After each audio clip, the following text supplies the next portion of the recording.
have this for a while.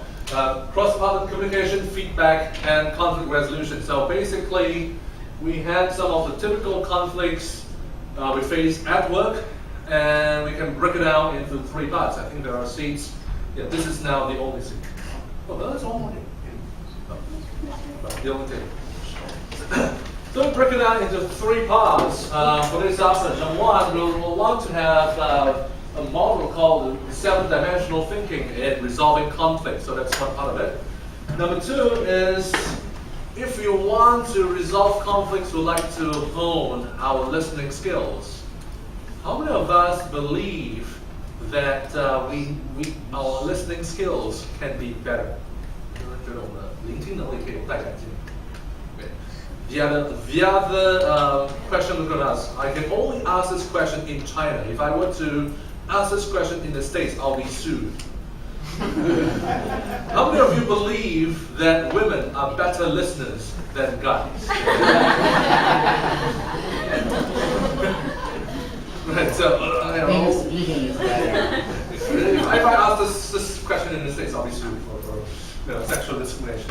So we'll look about that later. And also how to give feedback, and especially the feedback here, specifically if you want to give feedback to someone of a different department. So it's a different feedback if you give it to your own staff, if it's your own subordinates, your own team member. Giving feedback may be a lot more easier. But if you're giving feedback to someone of another department, it's a lot more tricky. So we'll touch on those things, right? Yes, like I mentioned, if we could exchange emails later on, I'll be, for those who came in a bit later, I'll be sending over the PDF of the PPTs over to you, so you don't have to copy down every single thing. Right, so to make it easier. So anything that comes up interesting can drop down, but you don't have to copy every single thing. Right? So the first thing about conflicts. Now, before we officially start about conflicts, we just want to make sure that, depends on what kind of conflict. If it's illegal activity, if it's violence, or someone threatened to kill you or kill your entire family, we don't call the police, right? Or sexual harassment, that sort of thing. So, yeah, we are just looking for civilized conflicts.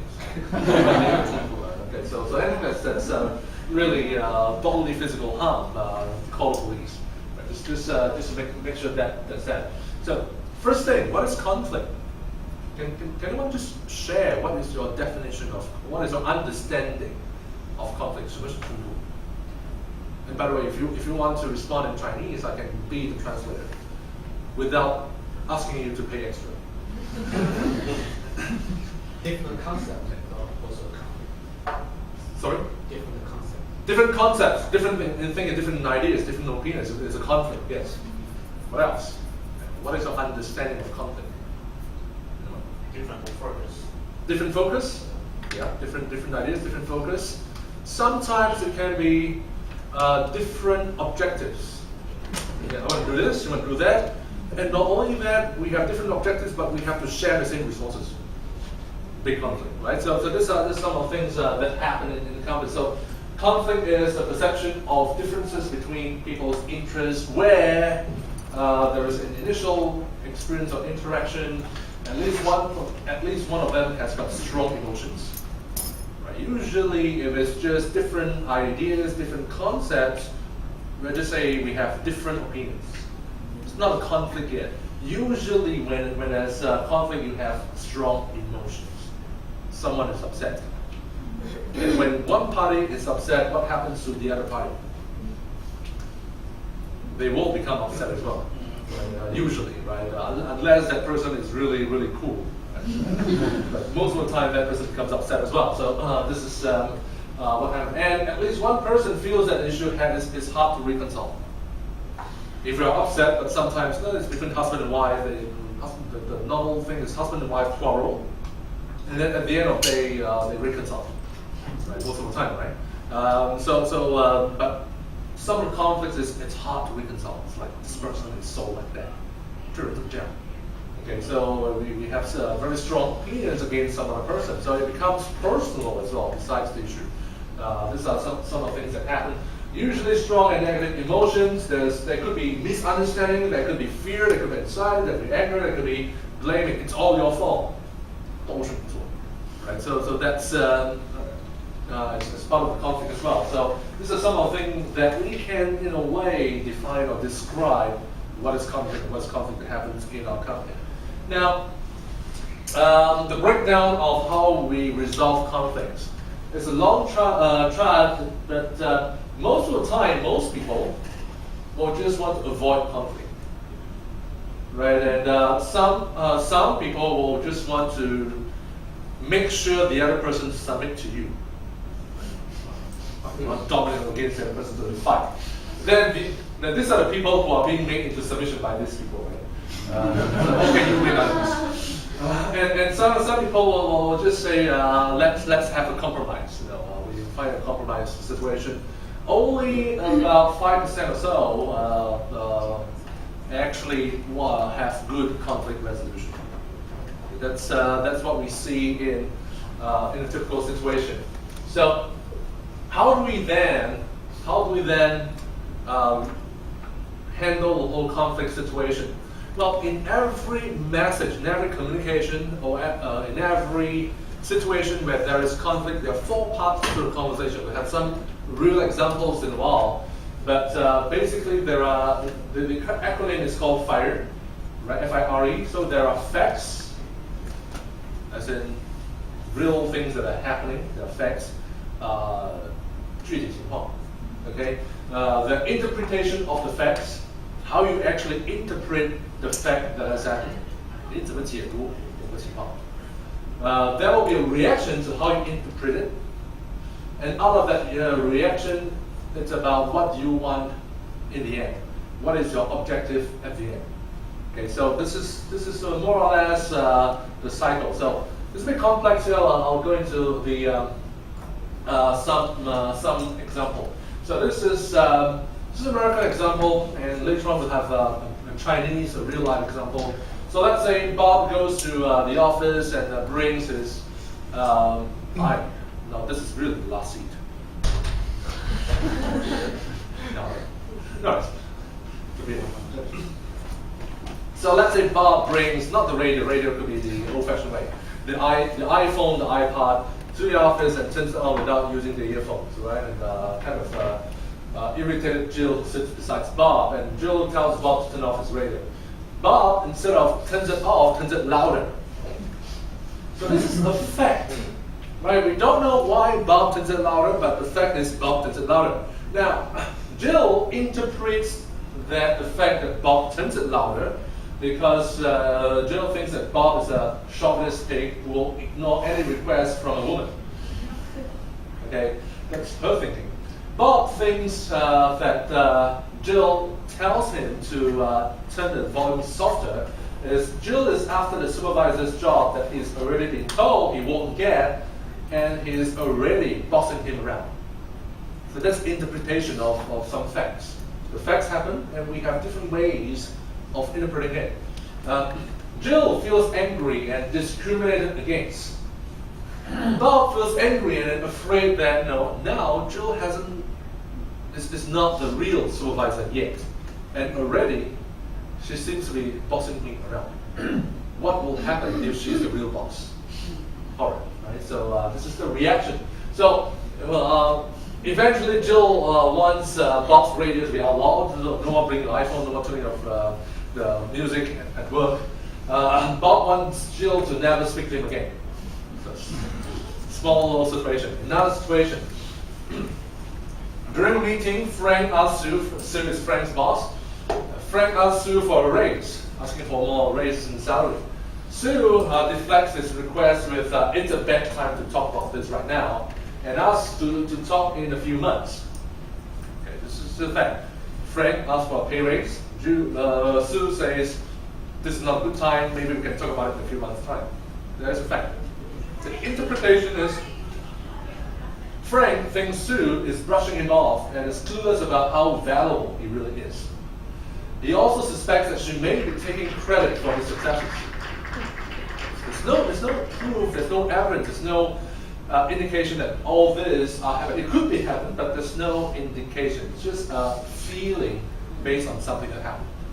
Okay, so Sue thinks Frank is getting a big head, 头很大，不是头很大，就是好高闢，心高气傲。Big head, just because he had one good project, is clueless and selfish for not recognizing that the company is in trouble. Different perspective. So the reaction is Frank and Sue both feel angry and betrayed. And the end is Frank wants to start looking for another job or at least an internal transfer. Sue wants to put up some feelers about potential replacement for Frank. So Frank wants to leave and Sue wants to fire Frank. So it's a one coin. Right. This is some cases. Now, real story. Uh-oh. I have a chair here, but it's very crowded. If you don't mind sitting on the cabinets, it's okay. Right. Real case. Real case happened just a few weeks ago. Right. There is a big boss. There is a supervisor, or there's a manager, there's a supervisor, and there is a subordinate. This is story background. Now, for some reason, the subordinate hasn't been in very good mood or hasn't been very positive in terms of attitude in work, right?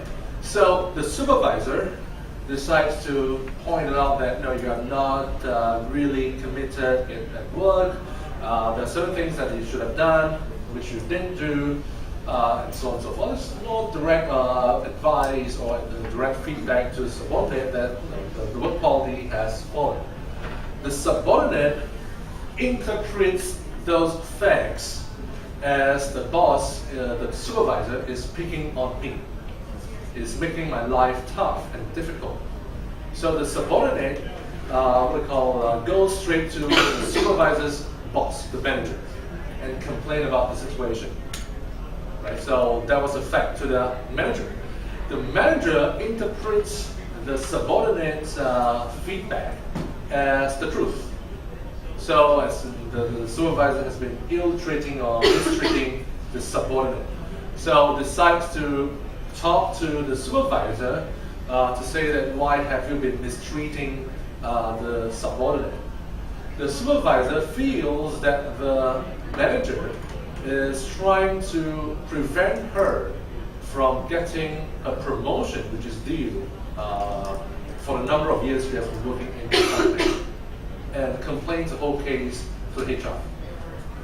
Okay, so it's just a very simple thing, and it goes in a whole chain reaction. So and it happened in a foreign company in Shanghai. So these are some little things that from simple facts, people have got a different interpretation and got a different reaction and just go out of hand. Right? So on the personal point of view, it may seem very unproductive for you. From the company's point of view, it's more than just unproductivity. You have, if the conflict is not well resolved, what you see is you have high staff turnover. What you see is that you have less motivation and less engagement in your staff in doing the job. Right? So these are some things that, whether it's from a personal level or from the company's level, it's something that we don't want to see. We don't want to happen. So these are things that happen. So we want to see what makes conflict difficult.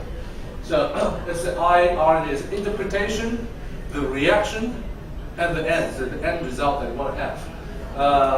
Interpretations, reactions, and ends. So basically, there are people who have intense emotion, who overreact sometimes. There is also a lack of structure because, recently, has anyone here has got an argument with someone else? 最近有没有跟其他人发生过争执？ Right? Right? So,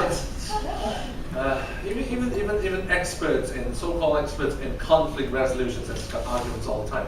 So, when you're having an argument, from your point of view, who is right?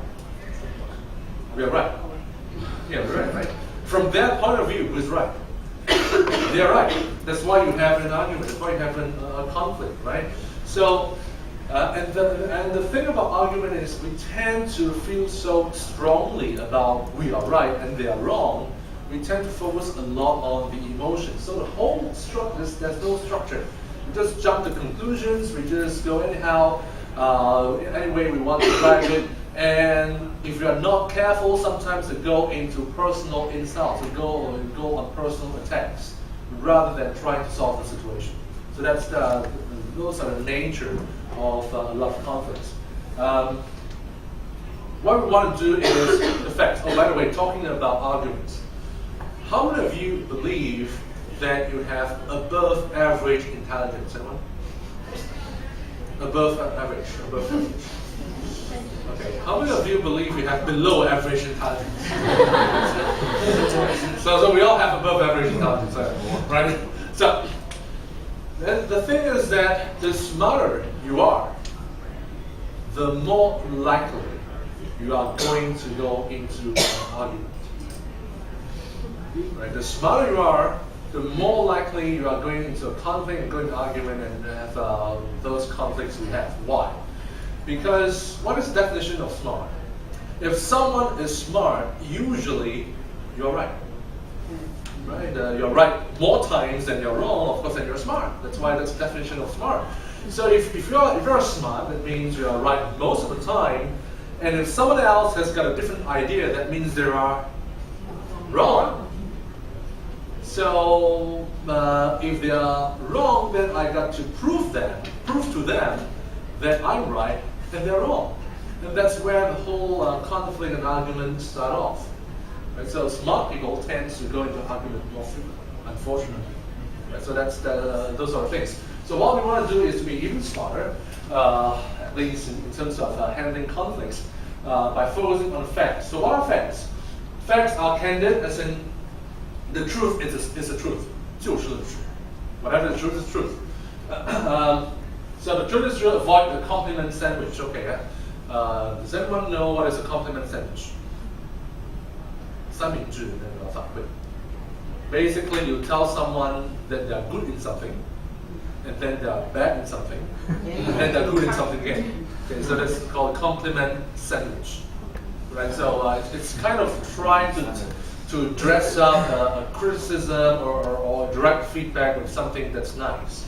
So let's say if we have a team member who is late for work, okay, and we tell the person that we want to tell the person is late for work, but for some reason the boss is afraid of hurting that person's feelings. So let's say the person's name is John, and we say, John, you are a great worker. It's just that you are late for work, but you are a great worker. Okay. So if you tell someone that you're a great worker, you are late for work, but you're a great worker, what is the perception from John's point of view? Are you giving direct feedback, or are you telling John he's a great worker? From John's point of view. Great worker. Right, why? No, for one thing, you told him he's a great worker twice. You only told him he's late once, so it's 2-1, right? Oops, now we really run out of chance. 有没有凳子？有没有凳子？哎，对，没事。Right, we told that person is a great worker once. You can dump your bag somewhere. Oh, this is what Transformers. Right.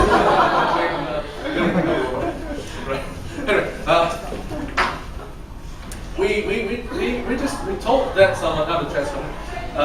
We told the person is a great worker twice. That's one part. The other thing is also about memory.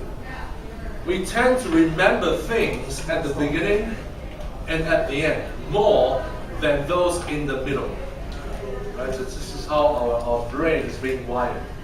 So if you tell that person you're a great worker at the beginning, you are a great worker at the end, whatever is in the middle gets forgotten. So you don't want to use that compliment sandwich. Number 2 is just tell a spade. Just tell him that you're late. That's it. You're late by 5 minutes, or late by 1 hour, whatever. Just tell them that it's a direct feedback. Two is being objective. Objective means that if there's a third-party person looking from the outside, they will also arrive at the same conclusion. Right? It's not what I feel is something that someone from the outside, when they observe it, they will also get the same conclusion. That's what I mean by objective. It's verifiable and observable. It may or may not be quantifiable, but it's observable. Right? It can be judged by a third party. It needs to be specific. So you need to have details and avoid the use of absolutes. Now, I'm going to the husband and wife scenario again. Now, in the middle of the night, the husband goes to the bathroom, the toilet, and finished the business, came out, and forgot to turn off the lights. Okay, and guess what? The wife caught the husband not turning off the lights. And then, what does the wife tell the husband? You always leave the light on. You never turn off the lights. And what will the husband say? What is the response from the husband? I turned off last night. Right, so it's about using the absolutes. The moment you use absolutes, people will say, no, that was wise that I did. Right? It's not. So we want to avoid absolutes like never, always, as much as possible. So these are some of the things. So these are the facts. One is specific, one is objective, one is mechanical, one is just tell thing as it is. What else? Facts are also timely. So you don't want to let the incident build up to something that are bigger and tougher to handle. Right? Sometimes some managers are like, oh, we have a good employee, but this employee has got some bad habits.